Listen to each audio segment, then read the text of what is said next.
lazımdır. Bax, məsələn, uşaq var ki, deyir ki, mən meyvə qismindən ancaq banan yeyirəm, başqa heç nə yemirəm. Bax, bu çox pis şeydir. Çalışın ki, uşaqlarınız hər şey yesin. Hər bir şeydə bir vitamin var, bir mineral var. Uşaqların antioksidant bazasını indidən doldurun. Qoy antioksidant bazası nə qədər çox olur olsun. Bax, məsələn, getdiniz bazara, qiymətin bahalığına görə meyvələri çeşidləməyin. Meyvələri yerli olmağına görə çeşidləyin.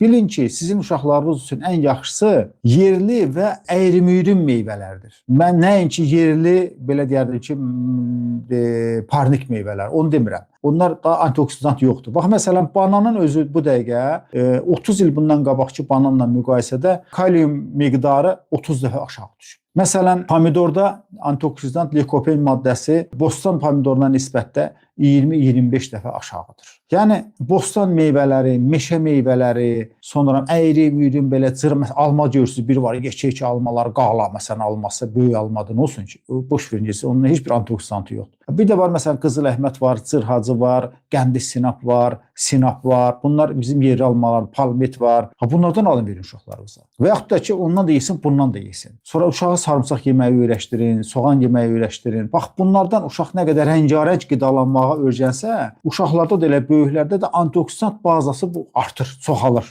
Məsələn, yumurta, kənd yumurtası çalışın uşaqlara verin. Yumurta vermək, yumurta çox gözəl bir həm A vitamini, həm kalsium, yaddaş cəhətdən uşaqlara çox təsir edir, sümükləşməyə gözəl təsir edir, gözlərə çox xeyri var. Yəni, bunların hamısından uşaq rəngarəng qidalansa əgər, bu uşaqlar infeksiyon xəstəlikləri və bakterioloji xəstəlikləri, bir sıra yoluxmuş xəstəliklərin hamısını çox rahatlıqla keçirdəcək və siz də heç inciməyəsiniz inşallah.